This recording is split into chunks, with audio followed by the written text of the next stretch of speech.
Que todas las noches sean noches de boda, que todas las lunas sean lunas. ¡Ay, Rihanna, no te revientes!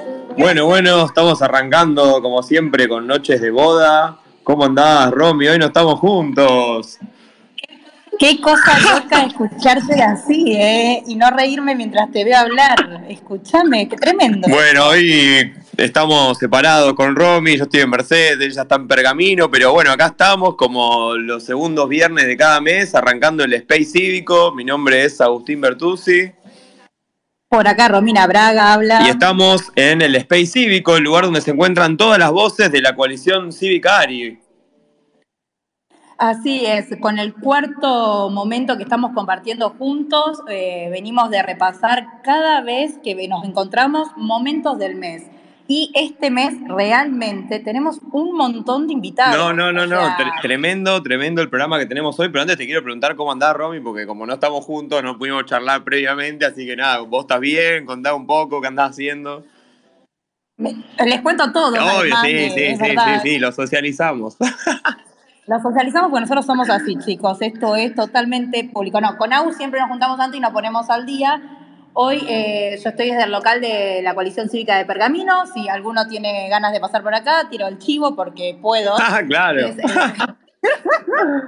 Es calle San Martín 708 entre Merced y 9 de Julio. Les digo, está divino, Los tengo que invitar a varios. Bueno, a pasar ahí por el local reciente, aparte de Pergamino, que inauguró hace poquito. Así que nada, bueno, saludamos también a la gente ahí de Pergamino y de toda la provincia de Buenos Aires, que hoy vamos a estar mucho hablando de la provincia de Buenos Aires. Es que te hemos invadido el space. De hecho, vos estás en Mercedes, así que no te hagas. Es que sí, no quería desentonar. Entonces me vine a la provincia, ¿viste? Así estamos todos en la misma sintonía.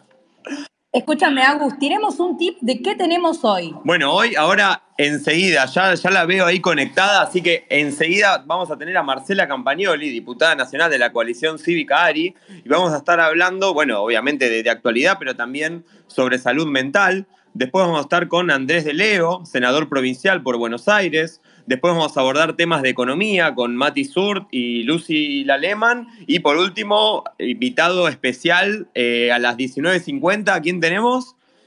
A Daniel Sapsay. Así que escúchame, no te podés perder este programón. Tenemos de todo. No, te tenés que quedar hasta el final porque hoy va a estar espectacular. Aprovechamos para recordarles las redes del partido, en Instagram, en Twitter, ccari_oc, en Facebook, Coalición Cívica ARI, y en Spotify, que encontrás todos los anteriores Space. Si te los perdiste, los encontrás como Conexión Cívica, y la semana que viene estamos subiendo este Space también para que lo puedas repasar si querés. Y además de todo esto, escúchame, empezamos a ya difundir la invitación de la Caravana Federal, así que tenemos todavía aún más cosas para seguir contándoles. Hay actividad militante 100% acá. Próximo Space, el 12 de agosto, vamos a estar abordando de lleno la caravana cívica que se viene, la segunda parada en la ciudad de Córdoba, con los temas de justicia, lucha contra la corrupción, transparencia, derechos humanos. O sea, va a estar espectacular la segunda caravana, que ya empezamos a convocar. Te podés sumar en bit.ly /caravana cívica Córdoba. Así que anotate que tenemos que estar todos. Totalmente, es la segunda parada y recuerda, la anterior fue Corrientes con todo lo que pudimos saber de la agenda ambiental, y ahora cambiamos y switchamos a justicia, reforma política, porque realmente queremos sacar a la Argentina adelante. Así que nada, más que nunca estando muy activos todos juntos de manera colectiva. Y seguramente la que no se va a perder la caravana es Marcela Campagnoli, que ya la tengo acá conectada. Hola, Marce, ¿cómo estás? Pero ¿cómo están mis pueblerinos en Pergamino y Mercedes? Abijuna, Canejo. Viste, estamos todos en la provincia. Vos imagino que también, ¿o no?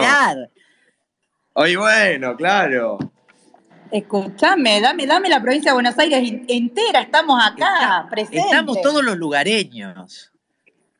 Totalmente. Marce, bienvenida a este Space. Y nada, la verdad que te estuvimos siguiendo, la verdad que siempre estás a 1000 y tu ritmo es muy intenso, pero en este último tiempo estuviste en muchos distritos hablando sobre la ley de salud mental. Te vimos también exponiendo en el Senado de la Nación, y te vimos también con Marina Charpentier, también hablando de todo esto. Contanos un poco, para quienes no te conocen, para los que no te conocen, vos sos abogada, pero ¿por qué estamos hoy trabajando la ley de salud mental? ¿Por qué estás vos hoy llevando adelante todo esto? Contanos un poco. Porque de poetas y de locos todos tenemos un pocos.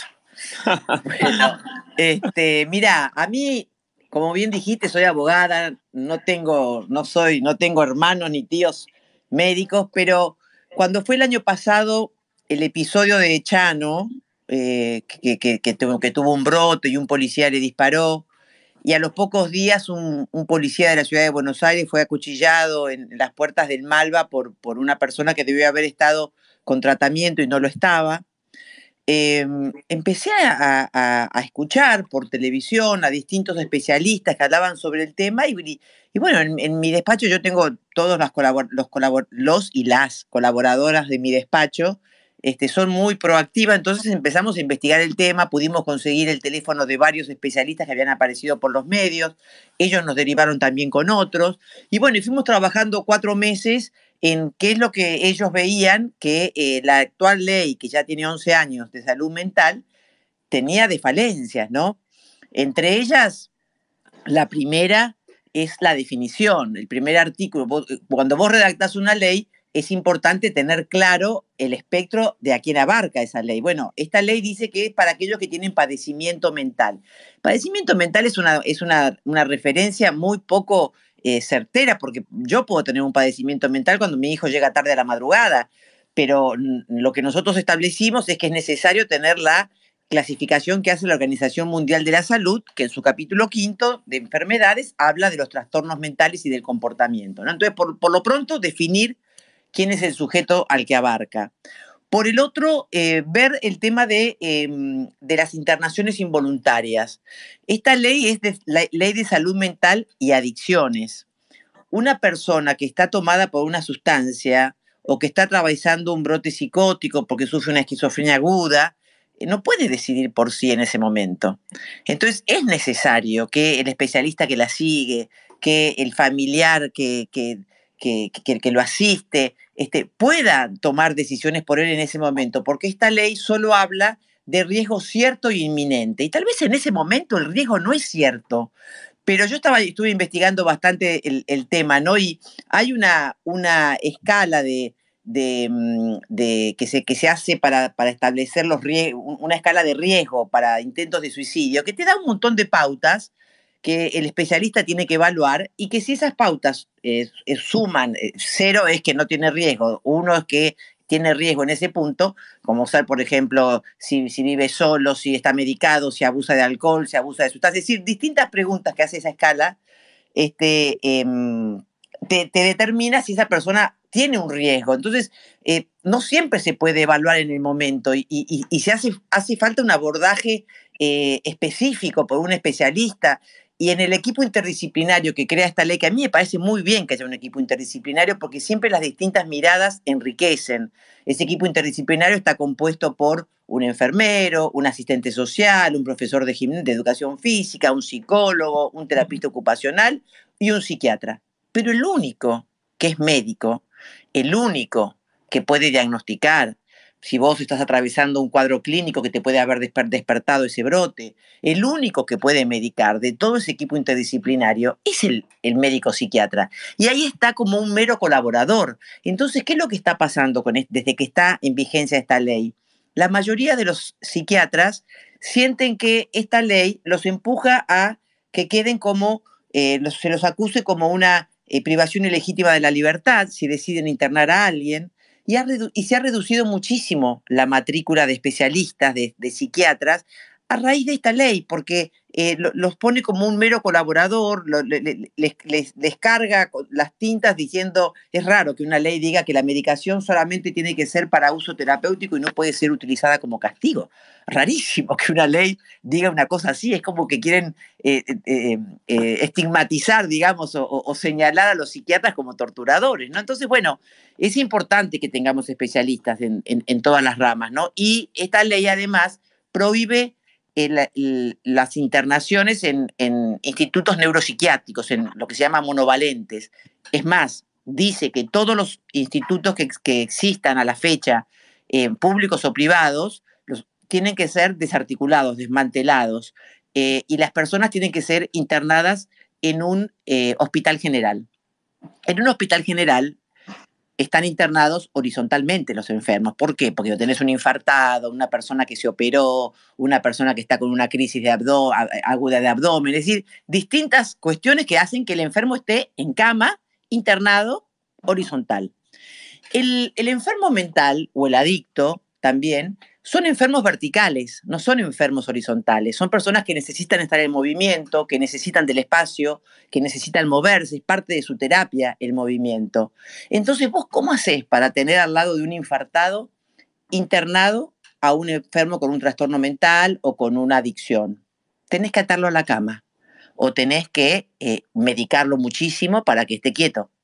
Entonces estás vulnerando sus derechos a la salud, sus derechos humanos los estás vulnerando. Entonces, ¿a qué te obliga esta ley? A tenerlo, como te decía, atado a una cama, como pasó en el 2014 en el Hospital General Posadas, que el enfermo mental atado a la cama decidió tirarse por la ventana con la cama, el camillero, tratándolo de sostener, cayó con él por la ventana y murieron los dos. ¿Por qué?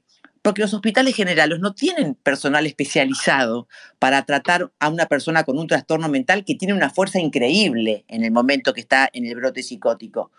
Entonces, el hospital general necesita de espacios especializados que hoy no los tiene y bueno, desgraciadamente esta ley ha desmantelado y desarticulado un montón de centros terapéuticos también para adictos que antes daban solución y que hoy no están. Yo ayer me reuní con la legisladora de la ciudad, con Lucía Romano, que ella me contaba que en el último censo, en el 2019, en la ciudad de Buenos Aires, de gente en situación de calle, el 40%, en el 2019, antes de la pandemia te estoy hablando, el censo dio que el 40% de la gente en situación de calle tenía trastornos mentales. Esa gente antes estaba en el Moyano, estaba en el Borda, hoy están en la calle. ¿Por qué? Porque no los podés internar si ellos no quieren internarse. Y cuando vos vas, porque vos los ves en la calle y ves que están atravesando una situación y vas al hospital y decís, no, pero hay que internar. No, yo no puedo internarlo porque no puedo internar a alguien que no se quiera internar. Entonces, esta ley necesita ajustes, necesita respuestas que no se están dando a los familiares, a los adictos, a los enfermos, y por eso es que nos embarcamos en pretender modificarla, ajustarla. Yo sé que toda la gente, seguramente todos los que diseñaron esta ley lo hicieron con la mejor voluntad, pero evidentemente no dio los resultados que se esperaba, no se aplicó hoy los que la definen te dicen, bueno, pero no se implementó. Bueno, pero 11 años después me decís que no se implementó correctamente, que no estaban los recursos. Entonces hubiéramos dejado las cosas como estaban. Nadie quiere internar a la gente. Obviamente que hay 3 instancias. Vos tenés una instancia ambulatoria, que generalmente es en el consultorio. Tenés otra instancia que puede ser un centro de día, donde el enfermo va y viene. Pero la última instancia es la internación. Pero tiene que existir esa posibilidad. Entonces, ¿por qué te digo todo esto, no? Porque la vez pasada, Estela Mauri, con quien hice un vivo sobre este tema y que estuvo en la tercera jornada, nos contaba que antes de que existiera esta ley, su hijo adicto pudo internarse 2 veces con becas del Cedronar. Cuando entró en vigencia esta ley, como se prohibía la internación involuntaria y él no se quería internar, ella no pudo nunca más internar a su hijo y se terminó pegando un tiro a su hijo. Entonces, de ahí la importancia que yo me involucre tanto en un tema que me es ajeno, porque no soy médica, porque no tengo familiares con esta problemática, pero que creo que es parte del rol de un legislador escuchar, ¿no? Y me he reunido con tantos familiares de asociaciones de familiares de esquizofrénicos, con asociaciones de familiares de adictos, con las madres que marchan de la droga, con psiquiatras también y con psicólogos que apoyan que se modifique esta ley, inclusive con un psicólogo que estuvimos el viernes pasado en Bragado, que no es de nuestro espacio político, que es afín al oficialismo, y sin embargo él también me decía, esta ley no dio los resultados, esta ley necesita ser modificada. Entonces, en eso estamos embarcados y por eso es que estoy haciendo las jornadas, por eso estoy recorriendo los pueblos, porque inclusive el lunes pasado en la jornada que hicimos en el Senado, el doctor Cohen, que es uno de los impulsores de esta ley, es decir, que no está de acuerdo con mis modificaciones, él mismo me decía, yo le agradezco, diputada, que usted haya puesto en agenda que haya puesto sobre la mesa el tema de salud mental, porque no era un tema que estuviera sobre la mesa. Entonces, es importante visibilizar los temas para que se traten, para que se puedan... yo no estoy diciendo que lo mío sea la verdad, lo que yo estoy diciendo es que es una ley que necesita ser revisada. Y por eso hablé con la presidenta de la Comisión de Salud, con Mónica Fenn, que me dijo que no tenían el tema en agenda, pero yo le dije, bueno, empiecen a tenerlo, porque hay que escuchar a todos los familiares, a todas las personas que están con tratamiento o con dificultades y que no tienen respuesta del Estado. Te cuento, Marce, sí, mi mamá me escribe por WhatsApp, me pone tremendo lo que cuenta. O sea, claramente es algo que sensibiliza lo que estás contando. Recordaste al principio ese caso, ¿no? De la Avenida Libertador de Ciudad de Buenos Aires, que yo eso lo comenté con Lucía. Y bueno, todo lo que estás contando que debe abordar la ley, ¿no? El tema de adicción, el tema de la internación, también de la marginalidad, ¿no? De la marginalidad. Vos imaginate que una persona puede estar cuidada en una institución que sea específica, especializada y específica para el tratamiento de esta problemática. Y desgraciadamente, a partir de la pandemia, se han multiplicado muchísimo los hechos de depresión, de angustia, de trastornos mentales, de adicciones también. Por eso es que estoy tan abocada, estoy recorriendo varias provincias y varias ciudades del interior de la provincia de Buenos Aires, porque muchos especialistas, muchos familiares me piden que vaya a charlar con la idea de poner en agenda el tema, ¿no? Estuvimos hace 2 semanas en Berazategui, acá con Marcos Biondo, que nos invitó para que charlemos de esto, y hay mucho por hacer, y creo que visibilizar el tema, ponerlo en la agenda, es empezar a dar respuestas, que por supuesto tenemos que hacer un plenario donde estén las distintas miradas y podamos abordar el tema, ¿no?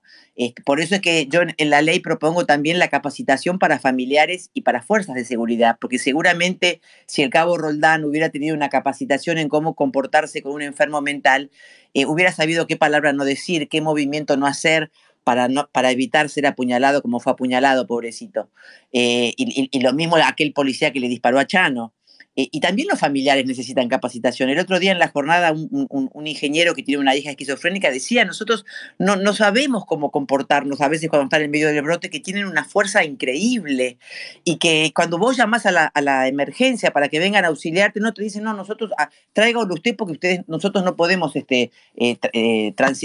transportarlo si él no quiere que lo llevemos. Y él le dice, pero ustedes entienden por lo que yo estoy pasando, ustedes saben la fuerza que tiene una persona en un brote. ¿Usted cree que con mis 70 años yo puedo maniatar a mi hija? Entonces, bueno, mira, lo digo y se me pone la piel de gallina, ¿no? Es terrible la falta de respuestas que hay para todos estos episodios y bueno, es lo que trato de abordar yo, poniendo en agenda el tema y con las modificaciones que propongo y que las he trabajado mucho con especialistas de distintas disciplinas que me han contado qué es lo que ellos ven. Y bueno, ayer Lucía Romano me contaba que tuvo una experiencia ella que fue con otra legisladora de la ciudad a Bolonia y a Trieste, que es de donde sale la idea de esta desmanicomilización, no me sale bien la palabra, que terminar con los neuropsiquiátricos, y que fracasó allá, y que allá se interna la gente, y que únicamente prosperó en la ciudad de Trieste porque son 200.000 habitantes. Pero que en Bolonia se volvió para atrás y se los interna a todos los que tienen conflicto con la ley, porque ese es otro tema que lo decía la vez pasada un juez que estuvo en la jornada. Nosotros no podemos internarlos porque no podemos internar a nadie involuntariamente. Únicamente cuando están en conflicto con la ley podemos meterlos presos. ¿Y qué es lo que te decían las madres entonces? El único camino que les queda a nuestros hijos es que los denunciemos, para que los metan presos y saber que no se van a suicidar. Entonces, a los chicos con esta ley, lo único que les queda es o la cárcel o el cementerio. Y eso es terrible, eso no es salud, eso no son derechos humanos. Y bueno, en eso estoy embarcada. Les agradezco la oportunidad de haberles contado un poco en esto que estoy ahora. No, sin duda, Marce, realmente esto no tiene, el otro día escuchando varias exposiciones en Senado, decían, esto no tiene grieta, digo, esto va más allá de que la política realmente se tiene que hacer cargo, la legislación tiene que hacerse cargo de este proceso e ir hacia realmente una solución que abarque, como decís vos, estar realmente el personal capacitado, la familia con la contención, digo, no es para nada un panorama sencillo el que tienen que atravesar. No, por supuesto, y lo decía muy bien el otro día Marina, ¿no? Que estuvo en el público, y cuando veía cómo discutían porque fue gente a bancar la ley, así, y se pusieron violentos en agresión verbal, ¿no? Entonces, bueno, los que creían que había que modificar la ley porque lo habían padecido en su provincia a esta ley, defendían que había que hacerle modificaciones, que había que hacerle ajustes. Entonces se empezó a hacer un tole bastante agresivo. Y Marina Charpentier en un momento dijo, pero por favor, los enfermos no son ni macristas ni kirchneristas, son personas que necesitan del Estado, que necesitan atención, que necesitan medicación, que necesitan ser escuchados. Dejen de pelearse, ¿viste? Porque en un momento pasó eso. Entonces, es como vos decís, y otra cosa que te agrego, que también es importante y la que tenemos que trabajar y que estoy trabajando en un proyecto que ya le he pedido a algunos especialistas que lo revisen, es en la educación y prevención de adicciones. Hoy hay como un romanticismo con el consumo de determinadas sustancias, como la marihuana, por hacerte más específica, que se la considera que es inocua, y la verdad que la exposición que hicieron todos los especialistas y los distintos links donde me he metido, porque me han recomendado para estudiar el tema, hay un estudio de la Universidad de California que salió el otro día publicado en La Nación, de cómo altera porque al ser un psicoactivo puede modificar comportamientos cerebrales. Entonces, creo que es importante que nuestros niños y nuestros jóvenes desde pequeños conozcan todo en tema, así como hicimos la ley de educación sexual integral, que fue muy importante, bueno, también es importante que hagamos una ley de educación en prevención de adicciones que se va a llamar EPA, por las siglas, y que puedan nuestros jóvenes y nuestros niños contar con toda la información en todas las adicciones, en la ludopatía, en la tecnología, en el tabaquismo, en el alcohol, en las sustancias de estupefacientes. Entonces, bueno, es un tema que la verdad que me he embanderado un poco porque me parece que hay mucha gente sufriendo con esto y que tenemos que poder dar respuestas, ¿no? Totalmente. Totalmente, Marce, y nada, valorar y felicitarte por tomar este tema que claramente es urgente para un montón de familias, a pesar de todo el contexto, ¿no? tan difícil que estamos viviendo. Y bueno, es el rol del Congreso, ¿no? Pensar para adelante, pensar en los temas que nos ocupan, que nos tienen que ocupar, que son necesarios para la calidad de vida de la gente. Así que nada, felicitarte y bueno, a seguir con este proceso y cuentes con el acompañamiento de todo el partido. Muchísimas gracias y como digo siempre, hay cosas urgentes y hay cosas importantes. Lo urgente no nos puede hacer olvidar de lo importante y esto es importante. Muchas gracias chicos por el espacio y sigo conectada escuchándolos.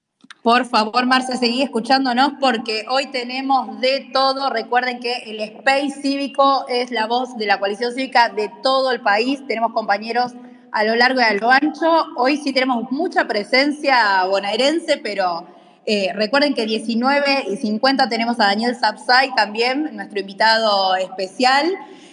Pero en el medio de todo este proceso vamos a ir cambiando un poco y... Un poco de actualidad, ¿no, Romy? Bueno, hoy también ha sido un día muy difícil en lo que es la economía, bueno, la política. Bueno, hemos en una semana cambiado el ministro de Economía, se ha hablado mucho del tema, la inflación que se disparó, así que nada, tenemos que hablar un poco de este tema. ¿Vos decís que en la Argentina hay cosas que van cambiando todo el tiempo y que hay inestabilidad y demás? No, me estás cargando. No, es que ya creo que, viste, nos acostumbramos a esta especie de falta de equilibrio, entonces como ya vivimos en una constante, pero bueno, la verdad que nada, que impacta mucho en la gente que, bueno, que todos los días tiene que salir a trabajar, a vender, no hay precios, nada, está complicada la situación en la calle. Las importaciones y demás. Y la verdad que a todo esto nosotros tenemos un gran asesor, tenemos varios asesores en materia económica, pero nada, tenemos uno al cual yo aprecio muchísimo, a lo cual le quiero preguntar antes de la economía, primero que se habilite por favor el micrófono Matías Surt. Yo lo que quiero saber a Matías, no sé si a vos te pasa, de que a Mati le dicen, tiene un apellido bastante fácil, pero mucha gente le dice mal el apellido, Sturt, Surt, que no sé qué, es de todo un poco, es muy difícil. ¿Cuándo se lo dicen bien? Me parece la pregunta sería esa. No puedo creerlo, es genial, porque es muy fácil, pero realmente, pero bueno, la verdad que, nada, vamos a ver si Mati Sur nos puede contar cuántas veces le dicen bien su apellido, pero además hablamos un poco de economía, ¿no? Sí, a ver si nos puede poner un poco en blanco sobre negro, bueno, nada, la situación que estamos viviendo con el dólar, con, bueno, la falta de confianza que hay en general, el gobierno que parece o no saber qué hacer, o bueno, estamos en esta situación bastante difícil. Así que bueno, él seguramente nos va a poder clarificar un poco el programa. Ahí se está sumando ya como hablante. Está muy bien porque nosotros ya con Agus ya nos cuesta seguir el relato y ir metiéndole cosas para que esto sea continuo y no perder el público que tenemos.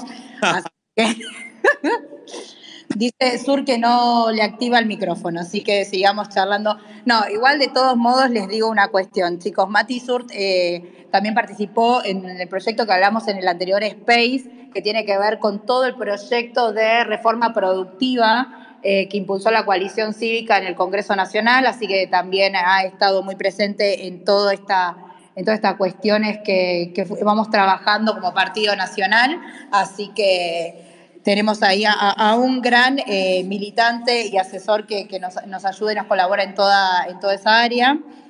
Y bueno, escúchame, Agus, mientras, ¿sigue estando todavía la campaña de afiliación o no? ¿Qué pasó con eso? Se están sumando un montón de gente a la campaña de afiliación. A ver, si estás en este space, si no estás afiliado, entra ya a bit.ly/sumate.ccari, ahí con los datos que nos dejás, el referente de cada distrito presente. ¿Escuchan?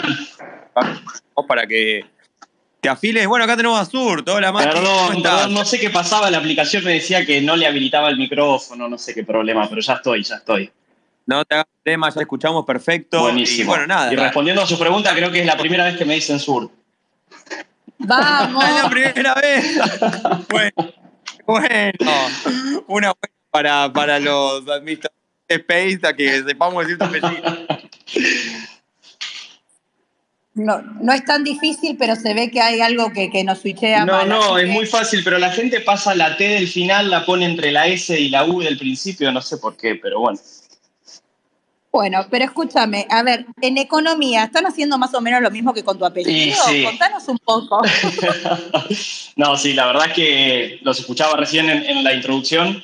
Estamos pasando unas semanas muy complicadas. Yo diría un mes, cuando amplias un poco el horizonte, y por ahí para explicar a los que, si bien estamos todos al tanto y todos seguimos y sabemos que el dólar contado con líquido hoy llegó a 300 pesos y que el blue está en más de 270 pesos y demás, poner un poco en contexto y explicar qué es lo que está pasando. Básicamente lo que está viviendo la economía argentina desde hace un mes es una crisis de deuda. Por ahí nosotros estamos más acostumbrados a las crisis de deuda en dólares, que son cuando los gobiernos se financian con ingresos de capitales, con endeudamiento en dólares, y en algún momento esos prestamistas o esos acreedores ven insostenible la trayectoria de la deuda y dicen, bueno, yo a este país no le presto más, entonces se termina el ingreso y tenemos una devaluación. Esto, si uno analiza el discurso y el relato del ex ministro Martín Guzmán en todo su periodo, era algo que recurrentemente mencionaba y decía que el mayor problema que tenía la economía argentina era la deuda en dólares y que, por el contrario, la deuda en pesos no generaba ningún inconveniente para el funcionamiento económico, lo cual nosotros... Sí, me acuerdo de una frase de él que dijo como no, es inaceptable que hayan reperfilado la deuda que emitís, me acuerdo como si... me acuerdo mucho de esa frase, que creo, no sé si fue en el Congreso o algo así, que como una barbaridad. ¿Y qué le pasó? Exactamente, y al mismo tiempo que se decía eso, se decía, en cambio, si vos te endeudás en pesos, nunca vas a tener problemas porque somos creadores de pesos. Entonces, nunca nadie va a dudar de la sostenibilidad de la deuda en pesos y puede venir el Banco Central y imprimir los pesos que querramos. Y eso es paradójico porque la renuncia del ministro Guzmán se explica por ese problema. Muchos decían, bueno, el ministro se cansó de no poder tomar las medidas que quería, de que Cristina Kirchner le trabe todas sus decisiones. La verdad que eso para él es un dato desde el 11 de diciembre del 2019, básicamente. Así que algo tuvo que haber cambiado en la última semana para que él tome la decisión. Y cuando uno analiza un poco los datos, yo creo que tiene que ver con esto. Hace un mes aproximadamente los tenedores de deuda, los que habían comprado bonos en pesos, ante mucha información que empezó a llegar, principalmente con respecto al desenvolvimiento del déficit fiscal de Argentina, se dieron cuenta que se estaba incumpliendo o que se estaba camino a incumplir el acuerdo con el Fondo Monetario Internacional para cuando se den las revisiones de los trimestres que vienen. Básicamente es que el gobierno no está pudiendo corregir el déficit fiscal, y si uno no corrige el déficit fiscal, lo que interpretan las personas que te están prestando el dinero es que vos nunca le vas a dejar de pedir dinero, porque si no podés cerrar nunca la brecha, el endeudamiento va a ser permanente. Eso interpretó el mercado y los tenedores de bonos y dijeron: yo no quiero tener más estos bonos, porque estos bonos en algún momento no van a valer nada. Y salieron a venderlos, a desprenderse de esos bonos. ¿Cuál fue la respuesta? Entonces, ¿qué es lo que estamos teniendo? Estamos teniendo una crisis de insolvencia. O sea, los que están prestándole dinero al Estado perciben que el Estado argentino es insolvente. Y ante esa percepción dicen: yo no quiero financiar a un Estado insolvente porque en algún momento no me va a pagar. ¿Cuál es la respuesta ante esa percepción por parte del ministro? En lugar de convencer al mercado de que sí vamos a ser solventes, de salir a hacer anuncios y decir: miren, vamos a ahorrar acá, el déficit lo vamos a corregir de esta manera y para tal fecha vamos a tener el tema solucionado, su respuesta fue decir: no hay problema si la gente quiere vender la deuda en pesos, porque tenemos al Banco Central que puede salir a comprar y a rescatar toda esa deuda con emisión monetaria. Y mandaron al Banco Central a emitir 1 billón de pesos, 1 billón con B, no 1 millón, en 4 semanas para rescatar un montón de deuda que nadie quería tener. ¿Y qué es lo que pasó a los minutos de esos? Que con ese mercado inundado de pesos, los ex tenedores de bonos salieron con esos pesos a comprar dólares a los mercados paralelos, al mercado de contado con liqui, al mercado MEP o al mercado Blue, al que sea. Pero en definitiva, lo que terminó pasando es una devaluación de los dólares paralelos que amplía la brecha con el dólar controlado que tiene el gobierno. Entonces le empieza a generar problemas de pérdida de reservas al Banco Central y lo presiona para devaluar también el oficial, y al mismo tiempo empieza a generar problemas en la inflación. Entonces, este relato de Martín Guzmán de que endeudarse en pesos no generaba un problema para la economía porque siempre iba a poder estar el Banco Central acudiendo si algún día había algún problema, se demuestra que es falso, porque ese rescate que hace el Banco Central, que funciona en otros países del mundo cuando los bancos centrales tienen credibilidad y la moneda que imprime el Banco Central es una moneda que las personas quieren quedarse, en nuestro caso no ocurre, y esos pesos son cambiados por dólares al instante, generando una devaluación y un aumento de la inflación. Ante ese escenario, Martín Guzmán dice: mi programa no está funcionando, yo no me quiero hacer cargo, esta es mi interpretación, ¿no? Yo no me quiero hacer cargo de esta crisis financiera que el propio endeudamiento en pesos que yo estuve generando hoy genera, entonces me voy antes de que esto empiece a impactar en la inflación. Ese es el escenario hasta el momento. Y claro, yo no me he dado cuenta de esta, ¿no? La paradoja de que lo que determina su renuncia era, digamos, lo que más había criticado, digamos, manejo de deuda anterior, ¿no? Y esto de no es un problema de endeudamiento en pesos, y terminó siendo su problema, ¿no? Como qué paradoja, y que terminó con su salida. Pero más allá de eso, claramente también hay un conflicto político dentro del gobierno que hace que nadie tenga confianza en lo que va a pasar, una incertidumbre total. Exactamente, sí, totalmente.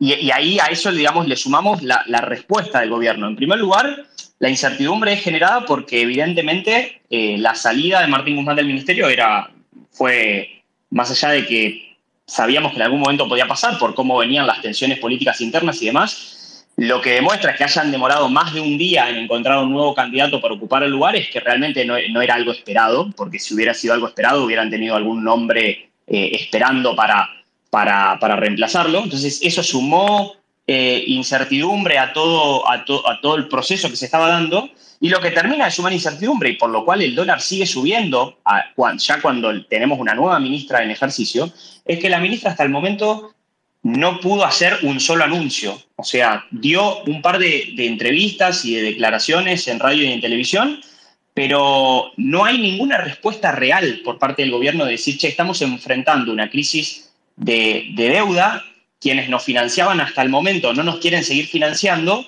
¿cómo vamos a resolver este problema? No hay ninguna medida nueva, no hay ninguna revisión del acuerdo con el Fondo Monetario Internacional, no hay ningún cambio de estrategia. No hay estrategia directamente. De hecho, las declaraciones de la nueva ministra son bastante, digamos, que dejan de ver que no hay un plan real para poder estabilizar todo esto? Bueno, digo, cuando atacás en la cuestión del turismo, cuando las soluciones un poco me parece, Mati, que vienen por afuera de ser una solución real, sino de generar más incertidumbre, como son esas declaraciones que me parece que no tienen un conducto hacia algo mejor, ¿no? Digo, ¿qué opinas vos de esas declaraciones? Exactamente. Creo que hay dos cosas importantes. En primer lugar, tenemos ministra, pero hay sillones del Ministerio de Economía muy relevantes que todavía están vacíos. En primer lugar, el secretario de Hacienda. O sea, el secretario de Hacienda es uno de los cargos más importantes dentro del funcionamiento del ministerio porque es el que administra, digamos, el tesoro, el que ve cuánto dinero ingresa, cuántos gastos hay y cómo se maneja la caja, la gran caja del gobierno, por así decirlo. Eso renunció con Martín Guzmán, quien era en ese momento el secretario de Hacienda, y todavía no se ha anunciado a su reemplazante. Eso, por un lado, sea que deja ver que ni siquiera pudieron conformar un equipo en los primeros 5 días hábiles, digamos, de actividad, y en todos estos 5 días estuvieron los mercados abiertos, entonces todo eso genera mucha más incertidumbre. Y en segundo lugar, lo que vos decís, Romy, que es esta especie de cúmulos de declaraciones inconexas, sin ningún horizonte claro, que es que, bueno, como se está devaluando el dólar en los mercados paralelos y como el Banco Central está perdiendo reservas, entonces lo que vamos a hacer es controlar más la salida de dólares, que es lo que básicamente están haciendo desde que impusieron el cepo cambiario de nuevo, digamos. Y eso es una vez más... Y es por eso que hay que aprovechar a tomar café, porque en unos días nos quedamos sin café, ¿o no, Mati? Bueno, sí. Hoy leía una nota que decía que supuestamente el stock que hay hoy en Argentina de café son 45 días. Así que quedaría un mes y medio. No llegamos a terminar el invierno, creo, tomando café. Creo que va a encontrar una crisis peor sin café. No, pero realmente la verdad es que más allá de ese caso particular y demás, lo que hizo la semana pasada el Banco Central con el tema del acceso a los dólares para importadores fue realmente muy, muy perjudicial para toda la actividad económica porque se trabó, digamos, el normal funcionamiento, que ya no era normal porque ya estaba muy controlado, pero directamente pasó de un control de dólares y de ver, bueno, a quién le vendemos y a quién no, a suspender las ventas por completo para cualquier importador. Entonces, eso generó un corte, digamos, de toda la cadena productiva, porque hay empresas que no recibieron los insumos de sus proveedores. La verdad es que... Mati, sí. Estás diciendo de nada, de los conflictos que hay en la producción, en general, en toda la gente que quiere trabajar, básicamente. La tenemos a Lucila Lehmann, que ahí está conectada. Está muy en contacto siempre con el mundo productivo para preguntarle cómo está impactando todo esto que está contando Mati y dónde ves que está la solución. Lucy, a ver si te habilitás el micrófono. A ver ahí, probando. Ahí te escuchamos, Lucila. Ahí está. Bueno, qué bueno estar en contacto y qué bueno escucharte, Mati. La verdad que es muy, muy clara tu explicación. La verdad es que lo que vemos en Santa Fe, lo que están viendo todos, ¿no? Es una situación de mucho desasosiego, donde la gente ya ni siquiera te venden una cubierta porque no saben qué precio van a tener los insumos, no hay movimiento en lo comercial, en lo productivo. Es una incertidumbre donde vos no podés tener una mirada, ya desde antes no podías tener una mirada de mediano a largo plazo, mucho menos ahora. O sea que la situación es agobiante, es asfixiante y hay una sensación de incertidumbre y de angustia muy fuerte que creo que es transversal a todo el sector, no solamente productivo, también en todos los ámbitos. Así que eso por lo menos es lo que se percibe, se vive, se escucha y se ve en Santa Fe y en todo el país. Hola Lucila, ¿cómo estás? Acá Regina te habla y nada, realmente te fuimos siguiendo en las redes cómo vos vas recorriendo y viendo los distintos municipios de Santa Fe en donde el sector agropecuario, el sector productivo demanda cambios y demanda realmente políticas públicas que den respuesta a la asfixia. Digo, el otro día leíamos una nota en donde, por ejemplo, la soja se pudo haber invertido mucho más en el sector agropecuario, haber rendido mucho más, pero por los niveles de las trabas que tiene el país no pudieron avanzar mucho más. Digo, esto lo escuchás muy seguido, ¿no? Bueno, es que en general es un poco lo que decía al principio. Vos en el campo necesitas tener una mirada, políticas públicas que te permitan una mirada de un mediano y largo plazo. ¿Y por qué digo eso? Porque vos constantemente estás haciendo inversiones. Inversiones para mejorar tu producción, para innovar, para poder exportar más, para poder producir más. Y la verdad que este gobierno se ha caracterizado por no solamente no generar ninguna previsibilidad de mediano o largo plazo, sino más bien todo lo contrario, ¿no? Asfixiar. Y hoy cualquier productor, del 100% de lo que produce, el 70% de su producción se la queda el Estado, mediante retenciones, desdoblamiento cambiario, impuestos directos e indirectos. Es decir, que vos de ese 30% que te queda, tenés que pagar el alquiler, pagar insumos, pagar sueldos, etcétera. Entonces, semillas, lo que fuera. Entonces, realmente es muy acotado y en este escenario es muchísimo peor. Entonces, un poco la realidad de lo que se percibe es muy desesperante porque la rentabilidad cada vez es menor y tampoco sabés si vos hoy compras Hacienda y mañana te cierran una exportación o cualquier cosa que vayas a invertir, no sabes cómo te van a cambiar las reglas del juego. Yo creo que hoy ellos van a ir por más retenciones, no sé de qué forma las van a dibujar, si es con este desdoblamiento o con alguna estrategia, digamos, directa como para poder evitar que eso pase por el Congreso, pero yo creo que la mirada de que está teniendo este gobierno sobre el campo es ver de qué forma lo asfixia mucho más. Y la verdad es que el contexto también social hace que sea diferente al 2008, por ejemplo, con la 125. Vos no ves hoy un compromiso, es como que hubieran bajado los brazos la mayoría. Entonces, de alguna forma vos decís, bueno, vamos a ir a hacer una manifestación y a lo mejor no van todos y a lo mejor van pocos. O sea, es el humor social, es tal el golpe, el trasgolpe que se ha recibido, el agobio, que ni siquiera hay fuerzas para eso. Y eso creo que es una de las cosas más dolorosas que uno ve cuando recorres, como que nos hubiéramos resignado y eso es lo peligroso. Ahora, si ellos van por más retenciones, yo creo que ahí va a haber un fuerte rechazo y una fuerte reacción social contra eso. Yo no lo quiero imaginar, digamos. Claro, Lu, no, es tremendo la verdad lo que contabas mientras, nada, aprovechamos para saludar a Daniel Sapsay, que ya está conectado, ahora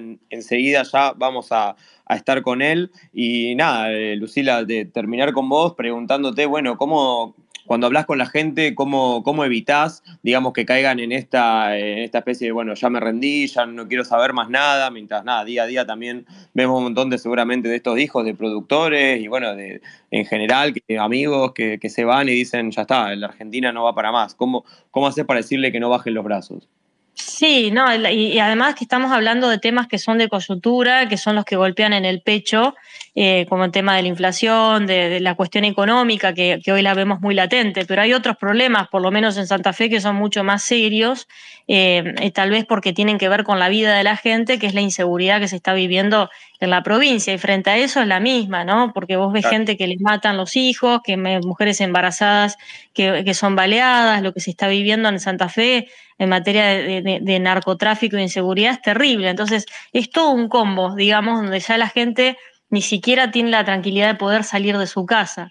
Y yo creo que ahí, primero es un tiempo de agonía esto, como dice Lilita, lo que se viene es muy oscuro, pero bueno, después de la oscuridad, o sea, no, como dice ella, no hay noche por más oscura que sea que impida que el día siguiente amanezca. Yo creo que Argentina está viviendo una situación muy dolorosa, el peronismo, el pejotismo, el kirchnerismo se tiene que hacer cargo de esto. Yo creo que cada vez están hundiéndose más entre ellos, pero que vamos a salir. Yo creo que esta es el último gobierno de ellos. En 2 años vamos a tener la oportunidad de volver a gobernar y a reconducir este país porque tenemos una matriz importantísima de producción, somos un país productor de alimentos, el mundo va a necesitar nuestros alimentos, de energía, etcétera. Tenemos todo lo que el mundo va a necesitar y sobre todo tenemos la matriz social, tenemos las personas vos te pones a recorrer y ves gente que a pesar de todo lo que estamos hablando hoy,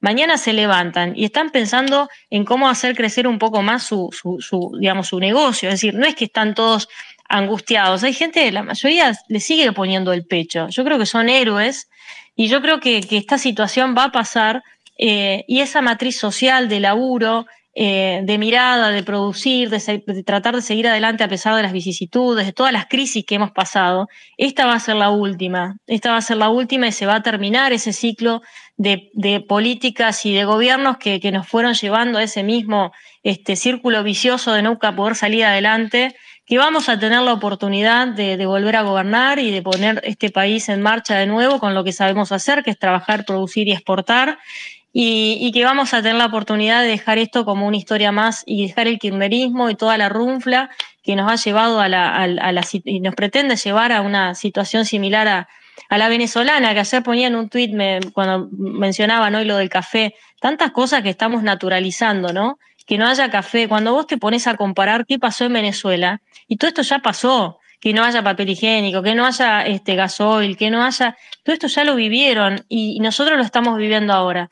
Pero no van a poder, y creo que tenemos una oposición que en eso va a ser muy responsable, no como lo que pasó en otros países, que vamos a estar a la altura de las circunstancias, que hay que hacer el último esfuerzo y aguante de esto que viene, que es triste, pero que Argentina va a tener la posibilidad de salir y eso va a ser un cambio en la sociedad muy grande y un cambio en nuestra política y en nuestro sistema, en nuestro país, que va a una vez por todas cambiar el rumbo de Argentina. Totalmente, Lucila, la verdad que mil gracias por darnos el pantallazo, por acercarnos un poco a lo que pasa en el interior del país y en poder poner esto en palabras y acercarnos.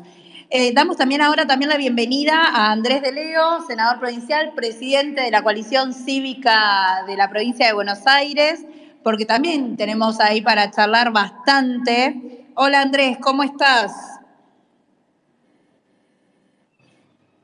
A ver si... Habilita el micrófono, Andrés. Ahí, hola, ¿cómo les va? Un gusto. ¿Cómo andás, Andrés? ¿Todo bien? Bien, ¿ustedes? Bien, muy bien. La verdad que acá, ahora nos quedamos un poco preocupados después de todo lo que hablamos con Mati y con Lucila. ¿Vos cómo estás viendo la situación hoy, Andrés? Y yo los escucho a ellos, no me preocupo tanto. Me preocupo más cuando escucho a Cristina.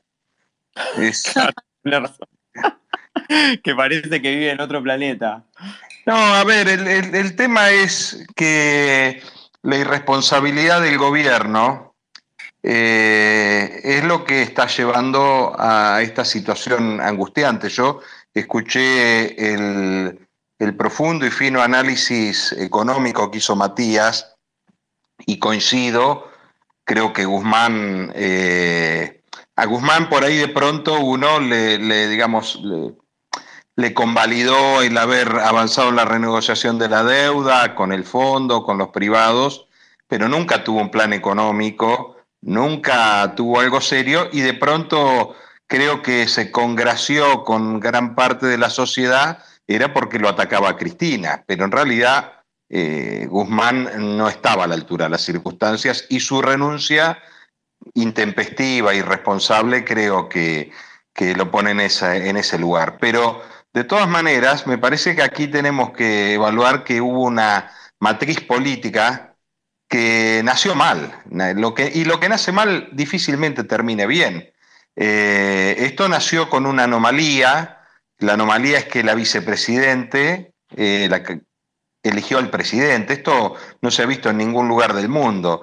Entonces, ¿qué pasó? Digamos, como la novela de Frankenstein. El doctor Frankenstein creó al monstruo y el monstruo se quiso rebelar contra el creador y bueno, estamos viviendo la situación que estamos viviendo, donde uno no sabe qué es lo que quieren. Es decir, pusieron una ministra, pero no hay funcionarios, no hay programa, no sabemos qué se quiere, pero lo peor de todo es que no sabemos qué quiere, ya no el gobierno, qué quiere Cristina Fernández de Kirchner, y esa es un interrogante. Es un interrogante muy, muy marcado, si es que quiere apropiarse del gobierno, fijar políticas. Bueno, la verdad es todo un misterio y bueno, mientras eso no se dilucide, difícilmente podamos tener respuestas positivas en lo económico.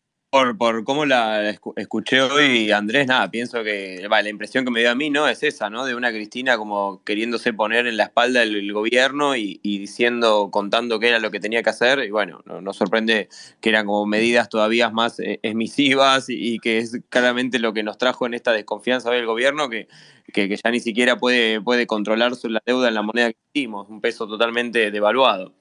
Sí, pero reitero, a ver, la realidad es que la incertidumbre política genera incertidumbres económicas. Yo creo que al contrario de lo que, digamos, de lo que se instauró en el mundo después de esa famosa frase de James Carville, el asesor de Bill Clinton, es la economía, estúpido, y bueno, que de alguna manera revelaba que la economía tenía prioridad por sobre la política. Creo que acá es al revés lo que está ocurriendo. Mientras no haya certidumbre política de qué es lo que quiere quien, la única persona que ejerce poder en el frente de todos, que es Cristina, va a ser muy difícil. Va a ser muy difícil porque a partir de allí no hay funcionarios, no hay políticas, nadie puede fijar una política. Vos pensás que hoy la vicepresidenta dijo que no estaba de acuerdo, que ella había formado parte, nunca lo había dicho, pero todos lo suponíamos, no estaban de acuerdo con, valga la redundancia, el acuerdo con el fondo. Y 2 días antes la ministra Batakis dijo, ratificaba el rumbo del programa económico y ratificaba el acuerdo con el fondo. Y bueno, entonces vos decís, ¿qué estamos queriendo? Y un presidente absolutamente desnudo. Cuando Cristina le dice a Alberto, tenés que usar la lapicera, y la verdad que la lapicera la usa para firmar lo que ella manda. Y esto me parece que es lo que está pasando. Y cuando uno mira la secuencia desde aquella frase, funcionarios que no funcionan, bueno, como tipo Wimbledon, en los cuartos de final le ganó, digamos, Cafiero. En los octavos de final, en los cuartos de final Culfas, en la semifinal Guzmán, y bueno, en la final ¿quién queda? No queda nadie. El presidente ha quedado solo, ha quedado solo ahí, sin poder, callado. Verdaderamente estamos en una situación muy complicada. De mucha debilidad institucional, más allá de todos la inestabilidad que está habiendo en la economía. Por eso ya le pedimos a Daniel Sapsay que se vaya preparando, que vaya habilitando el micrófono, así podemos terminar con él hablando de esto. Y bueno, nada, Andrés, preguntarte en estos últimos minutos algo de la provincia de Buenos Aires, de Bahía Blanca. Más allá de todo esto, ustedes siguen trabajando también en los temas locales, y si podés dar un pantallazo de eso. Bueno, rápidamente, si en el medio de esto uno tiene que seguir.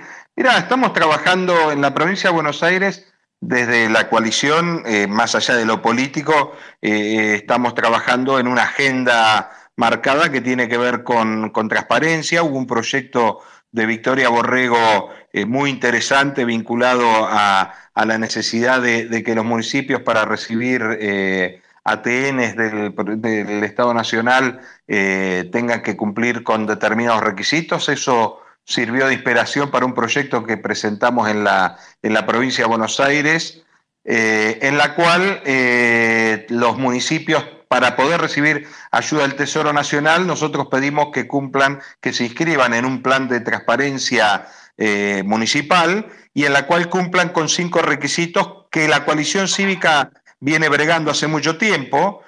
Algunos, como por ejemplo, que todos los municipios tengan instrumentado el acceso a la información pública, que los municipios tengan obligatoriedad para que los intendentes, concejales y funcionarios presenten declaraciones juradas, para que haya gobierno abierto. Quiere decir que cualquier ciudadano pueda acceder a información básica sobre las cuentas públicas, sobre los proveedores, en fin, que los concejales puedan acceder al sistema administrativo de los municipios para poder ejercer la tarea de control que tiene que llevar adelante, tarea que no es menor, porque además del control cotidiano, no hay que olvidarse que son los consejos deliberantes los que aprueban o rechazan los presupuestos, los que aprueban o rechazan la rendición de cuentas. Es decir, que esta agenda de transparencia es la que estamos llevando adelante, situación que también creo que es un mensaje a nuestros socios de Juntos por el Cambio, porque lamentablemente tenemos muchos municipios gobernados por nuestros intendentes o intendentes de nuestra alianza política que todavía no están cumpliendo con estos parámetros de transparencia que me parece que son necesarios para empezar a cortar la brecha entre los representantes y los representados. Totalmente, Andrés. Realmente es una bandera histórica nuestra de la coalición cívica, la transparencia, la lucha para que podamos generar mayor participación ciudadana a través de unir y acercar los lazos entre lo que es el gobierno y las personas y los vecinos. Y sin duda, mucho de lo que nos queda pendiente es que la política realmente haga esos cambios y genere las ordenanzas correspondientes, que podamos generar las aprobaciones de los proyectos de ley que trabajan nuestros legisladores a favor de esta situación. Digo, ¿cuántos municipios tal vez a veces no acceden, cuántos legisladores, concejales no acceden a las claves RAFAM? ¿Cuánto de todo esto realmente nos cuesta llegar a la información? Así que bienvenido sea este trabajo muy activo que están haciendo ustedes, tanto en el Congreso Nacional como en la legislatura bonaerense, ¿no? Sí, la verdad que sí. Y bueno, yo escuchaba a Lucila diciendo, coincido, que es muy probable que en el 2023 Juntos por el Cambio vuelva a gobernar el país y la provincia. Pero bueno, yo creo que también tenemos que ser claros que si nos toca el famoso segundo tiempo, me parece que hay que cambiar algunas estrategias, va a haber que cambiar a algunos jugadores y vaya a saber si no tenemos que cambiar también al director técnico. Con lo cual, ¿qué quiero decir con esto? Me parece que el segundo tiempo tiene que ser con más transparencia, con más cercanía a los vecinos, con mucho más compromiso vinculado a esto, que es una agenda nuestra, y también con una mirada social mucho más profunda. Me encantan tus metáforas, Andrés. Son un montón, sí, y hay mucho para trabajar, digo, sin duda, creo que todos vamos a coincidir en este espacio y en lo largo de nuestro partido, que esta nueva posibilidad que vamos a tener tiene que ser, mientras tanto, preparada con mucha responsabilidad por parte de quienes estamos acá y muy a sabienda de las responsabilidades que vamos a tener y el estado de situación en el cual vamos a recibir todo. Así que, sin duda, hay mucho para trabajar y hacernos cargo de lo que viene, ¿no? Es así.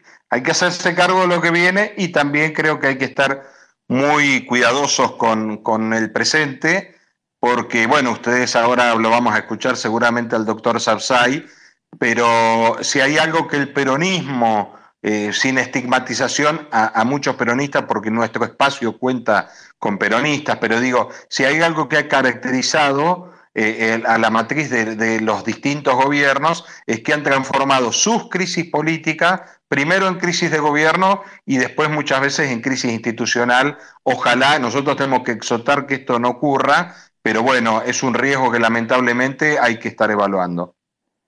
Muchas gracias, Andrés. Esperamos verte seguramente en otro momento de este space. Espero que hayas disfrutado de esta nueva experiencia que estamos proponiendo, porque compañeros de todo el país nos están escuchando. Bueno, un saludo, un cariño a todos. Estuve rezongando un poquito con la tecnología al inicio, pero bueno, hay que ayornarse también. Así que un abrazo muy fuerte, un abrazo republicano para todos. Un abrazo, Andrés, gracias. Y bueno, ya estamos con Daniel Sapsay ahora para el cierre de nuestro Space Cívico. A ver si Daniel ahí se conecta como hablante. Mientras tanto, vamos a recordar que las redes del partido en Instagram y en Twitter es @cciari_oc, en Facebook Coalición Cívica Ari, y en Spotify podés encontrar nuestros podcasts de Conexión Cívica y los episodios anteriores que hemos charlado con un montón de gente, así que pueden encontrarnos ahí, en nuestras bellas voces han quedado ahí grabadas, ¿no? Y bueno, cerrar ahora con el tema de justicia, que también es nuestro próximo tema a abarcar en la caravana cívica, así que nada, vamos a hablar con Daniel para preguntarle también la crisis que se vive en la justicia. Vamos a charlar un poco sobre... A ver si solicita la palabra, se conecta como hablante y podemos escucharlo.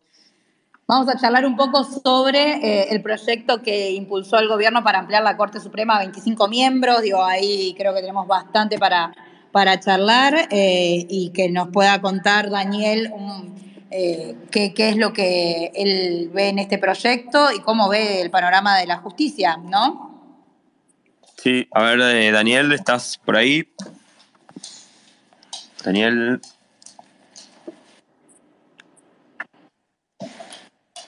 Por lo pronto, como les dijo Agus, la caravana de Córdoba va a ser el 27 y 28 de agosto y para inscribirse es bit, con B larga, chicos, por favor, .ly con Y, barra Caravana Cívica Córdoba y ahí te podés inscribir. Y de a poquito te vamos a ir contando un poco qué vas a ir encontrando durante esos 2 días. Una jornada donde vamos a trabajar lo que es justicia, transparencia, lo que es la agenda de la corrupción, la historia que tenemos la coalición cívica frente a las denuncias que hemos realizado y además de eso, reforma política. ¿Qué entra en reforma política? Boleta única, digo, vamos a tener como un compendio muy grande para trabajar y hablar. Va a haber talleres y también expositores.